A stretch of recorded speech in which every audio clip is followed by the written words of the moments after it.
They told us the trade was fair. You pay off the home. You pay your dues. And in return, you own a piece of ground no one can take. But that was only partly true, because the letter still comes, annually, without fail. A dollar figure tied not to your income, but to the perceived value of what surrounds you. That's the tension no one prepared us for. The lawn you watered, the kitchen you remodeled, the curb you cleaned, all of it could now cost you more. Not in time, but in tax. And no matter how long you've lived there, miss a year and it's gone. Every inch you believed you owned slips into auction notices and silent filings. The mortgage may have ended, but the meter never did. All across America, a quiet rebellion has begun. Not sudden, not violent, but persistent, emotional, generational. Because people aren't just reacting to property taxes, they're reacting to an idea. That ownership can be conditional. Home values soared. Fixed incomes didn't follow. A retired postman in Ohio finds his taxes jump 42% in one reassessment. His morning coffee still costs $2, but the ground beneath his cup is suddenly more expensive. A single mom in Texas gets 2 part-time jobs. Her escrow account drains from surprise property hikes. Then, silence from the bank, until a crisp foreclosure notice lands without warning. Not because she didn't work hard, not because she missed a payment, but because taxes reshaped reality faster than policy.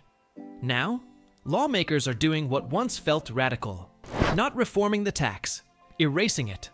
10 US states, each different, but all carving the same path, toward a number no one believed would ever arrive: 0. But first, understand this. This isn't a countdown. It's a reflection. Not on where numbers are, but why they're falling. Because property taxes are no longer an accounting problem. They've become an existential one. Let's start here. In New York, where the skyline tells one story, but the small print tells another. Most think New York is the tax capital of misery. But behind the noise, silence hides a secret. Thousands of homeowners here already pay 0. How? Because they aged? Because they earned less? Because they fit between the cracks decades of policy had carved? It's not flashy, but it's real. Through exemptions, layered like old bricks. The STAR program. Senior carve-outs. Income caps that quiet the bill instead of raising it. A couple in Yonkers shares a street with a young family. 2 homes. Same curb appeal. Vastly different tax realities. Outsiders call it uneven. But for those inside, it's survival. New York isn't racing to overwhelm voters with new tax laws. It simply proves 0 is legally possible. Without rewriting the whole Constitution. A quiet, complicated precedent. Messy and imperfect. But to the elderly woman sipping tea by her window, whose taxes were just erased, it's enough. Further west, Colorado takes a different path. Here, the strategy is pace. Not to eliminate the tax, but to dull its blade. Because sometimes it's not the volume, it's the volatility, the shock bill. When values spike and the math outruns your paycheck, tax hikes appear not like rain, but like avalanche. Colorado changed that, with caps, rollbacks, and voter-imposed restraints pulsing beneath each local levy. It doesn't stop the bill, but it stops the panic. A family in Boulder doesn't fear April anymore, because their home may double in value, but their tax increases won't chase it. In real dollars, their tax becomes lighter. Inflation eats it first. Maybe that's the lesson. Sometimes 0 isn't a number. It's how still your shoulders feel after reading the next statement. Meanwhile, Kansas does something smaller, but no less powerful. They draw the line at 3%. Home shoots up in value? Too bad. For tax purposes, it crawls. It's like numbing a wound instead of removing the knife. You still feel it, but less. Year after year, that slow climb does something sunlight can't measure. It erodes fear. Kansas isn't promising you a world free of taxes. It's offering you a world where taxes don't sprint. And for many homeowners, that's the better miracle, because they're not chasing luxury, just calm. We visited a couple just outside Wichita. 2 rocking chairs, a weather-beaten shed, and a baby toy rolled under the porch, probably from their granddaughter's last visit. Their hands were wrinkled, but steady. "We're not trying to cheat anyone," the husband says. "We just want to know our home won't betray us." Then there's Wyoming. The land feels wide, but the conversations feel focused.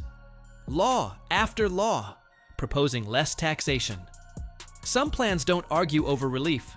They skip it and ask, what if we just stopped taxing primary homes, like entirely? Because unlike other states, Wyoming isn't broke.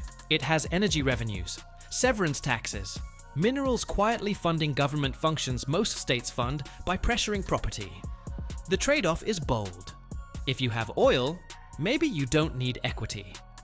A neighbor on the edge of town told us, "I didn't build this home to flip it.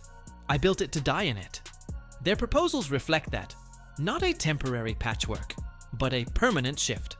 From owners as tax targets to untaxable life anchors. But no state rewrites the ownership playbook quite like Alaska. Because here, property tax was never the sword. There's no state property tax because the state never needed one. Oil revenue runs deeper than roots, and for large sections of rural Alaska, property taxes are either tiny or non-existent. Seniors in places like Fairbanks whisper that they haven't written a tax check since 2008. Not because they're exempt, because no one asked them to. So yes, taxes still roam in small doses. But the system isn't hungry for them. That's what makes Alaska stunning. They didn't fix a problem. They designed around it from the start. There's a lesson there. You don't always need a revolution. Sometimes, you just need better architecture. 5 states in, each with their own method. Some chip away. Others carve out chunks. A few simply turn their backs. But one thing's becoming clear. This isn't about real estate. It never was. It's about belonging. About rewriting the answer to an uncomfortable question. Do you actually own your home? Or are you still making payments to keep it? Right now, that answer is shifting. And for millions, it's shifting toward freedom. But not the kind in slogans or songs. The quieter kind, where the mail stops bringing worry, where a fixed income finally fixes something. Ohio is a snapshot of what happens when quiet breaks into protest. It didn't start from a campaign office. It started at the family table, when Grandma opened her reassessment, and the number didn't match reality. 4 bedrooms, same siding, same leaky faucet in the guest bath, but now it carries a 62% higher value. Not because the house changed, but because someone said the neighborhood did. In Ohio, that pain eventually found a voice. Not just online rants or angry letters, but signatures, petitions, strategy. Citizens for Property Tax Reform. A group forged not in ideologies, but in the simple math of survival. Their goal: erase property taxes completely. Not trimmed, not capped. A constitutional amendment, as in, strike them from the rules entirely. 440,000 signatures, miles of counties, no political party required. Direct democracy. Asking one impossible question. What if you didn't have to pay rent to keep living in your paid-off home? A retired firefighter told us his savings could cover every expense: food, repairs, even trips to see the grandkids. But not this. Not the tax spike. It wasn't even a luxury home, he whispers. I raised 3 kids in 1 bathroom. Now he gets by. But he tracks every envelope. The same man who ran toward burning buildings flinches when the tax bill lands. To him, this vote isn't economic, it's emotional. If I didn't owe them when I was broke, why do I owe them now when I'm stable? Pennsylvania sees that pressure too, except here, The weight is tied to something sacred: school. See, in Pennsylvania, your child's education is financed off your home's walls. Not fair market value, public legacy value. It creates a cruel paradox. In some districts, the house you can afford can't afford your taxes. It fractures communities. Side streets full of working-class homes defaulting not because of mortgage shortfalls, but because of school levies passed in zip codes they never visit. Two bills now sit waiting. House Bill 1649, Senate Bill 962. They don't play small. They do what many call impossible: end school property taxes entirely. Where would the money come from? Sales tax, local income tax. The trade? You pay when you spend, not when you simply exist in a home. It's bold, messy, and for some, salvation. Consider the grandmother in Scranton, whose home hasn't changed since '79. She watches kids walk by every morning, book bags bouncing, dreams alive. She's proud of that school. It raised a city. But it's also the reason she's thinking of selling. Not because she wants to leave, but because she might have to. Texas takes the story further. This isn't protest. This is momentum. Weaponized.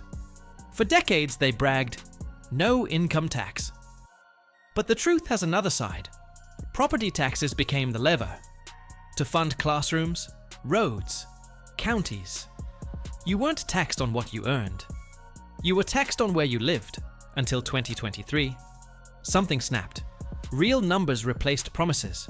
Over $51 billion injected straight into tax relief. Actual budget. Already passed. No guesswork. Just checks and recalculations. Homestead exemptions doubled, then tripled. $140,000 off for most homeowners.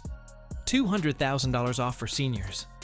Savings dropped into bank accounts like rain on drought. Not just policy, a pulse. But it didn't stop there. State lawmakers admitted the obvious. Half your tax bill. It isn't roads, it isn't drains, it's schools. That truth hit like a chord struck too firmly.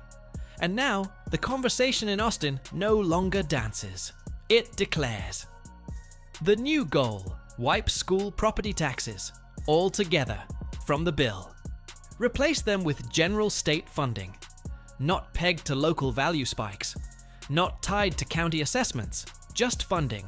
Predictable, clean, untied to a human being's front porch.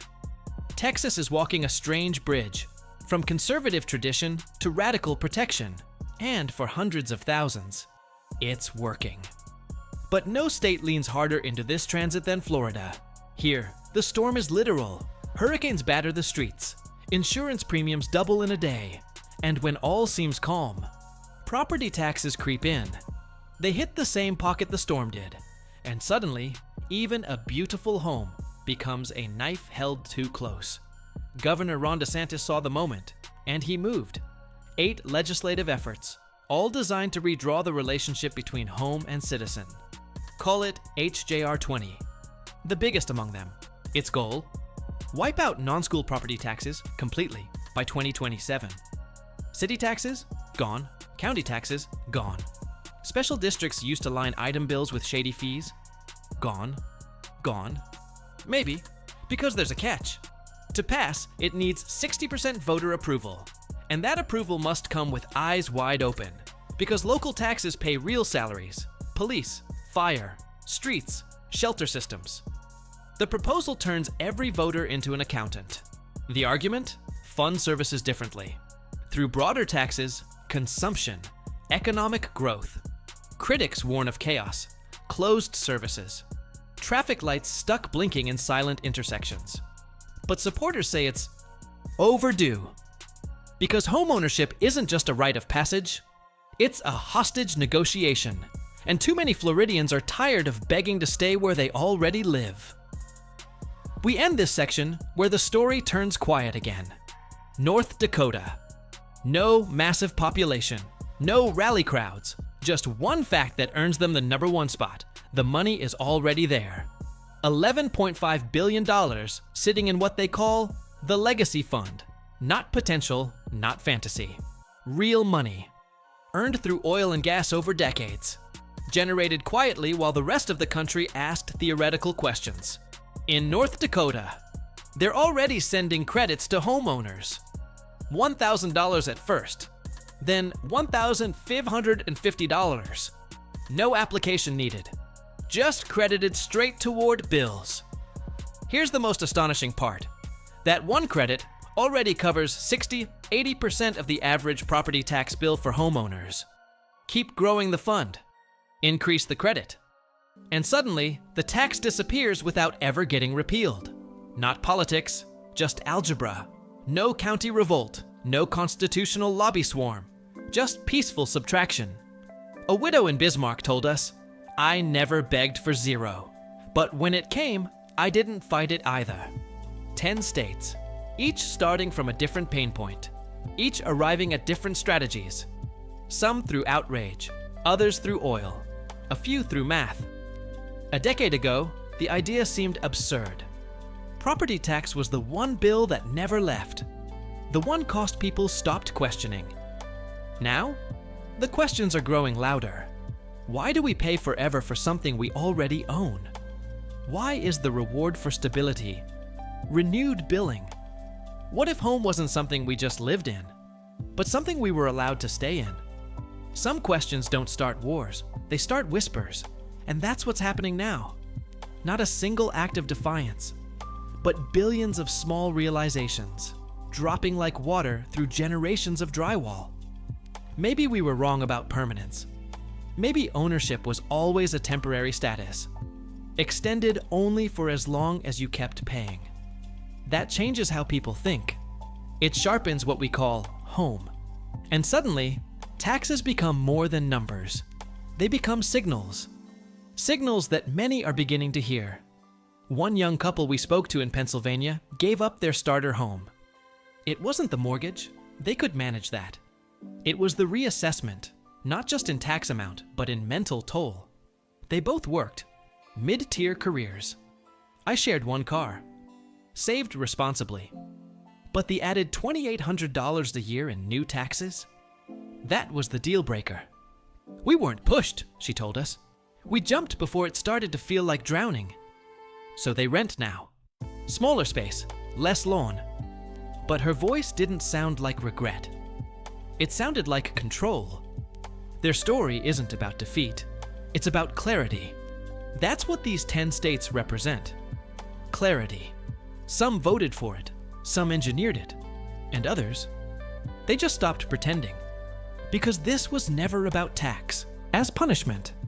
It was about defining who bears the burden of stability and why. Alaska, they said, not our homeowners. North Dakota, they said, let earnings carry the weight. Florida, they said, let voters decide if continuity should come with a bill. Texas, they said, if we can spend billions, let's spend it on families. Ohio's people, they said, we'll take it to the ballot if you won't listen. This isn't the end of property taxes. Not yet. Maybe not ever. But something else is ending. The belief that they're untouchable. For the first time in over a century, states are not just questioning the rate of property tax. They're questioning the right of it. And that's a seismic shift. Because for generations, this tax was seen as virtuous. It paid teachers, built courthouses, laid asphalt. But now, the cost lives side by side with the consequence. Too high a tax doesn't just shrink a budget. It shrinks ownership itself. It turns decision-making into defense mechanisms. Does your grandmother cancel her sprinkler system so she can send the check? Does the veteran remove the ramp installation he planned for next spring? Does the family of 5 give up summer vacation just to stay inside 4 walls they thought were safe? These are not dramatic ideas. These are daily sacrifices, handed quietly into envelopes every month, year after year. So what happens next? It depends. Not on politicians, but on people. Because this shift didn't come from policy briefings. It came from real people, standing ankle-deep in notice letters, wondering why they were paying more for the chance to stay somewhere they already built, already bought. You have to ask, What type of ownership is it if it never actually lets you feel owned? Let's revisit those 0 states once more, but now with emotional clarity. New York proves you can hit 0 for many without announcing it to the world. Colorado proves that taxes don't need to disappear to feel manageable. Kansas proves limits, even quiet ones, can buy peace. Wyoming asks whether we truly need to tax homes at all when there are other ways. Alaska proves that careful design creates freedom before anger ever arrives. Ohio holds a mirror to democracy and asks homeowners, do you want to vote for relief? Pennsylvania asks, should your zip code decide your tax liability or your humanity? Texas proves that scale can fund change if the will is there. Florida gives the decision back to everyday people and accepts the burden of stakes. North Dakota skips the noise and simply writes the check, each with a different message, each with the same echo.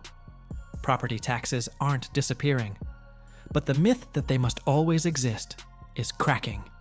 In its place comes a wave of imagination. Practical, yes, but emotional first.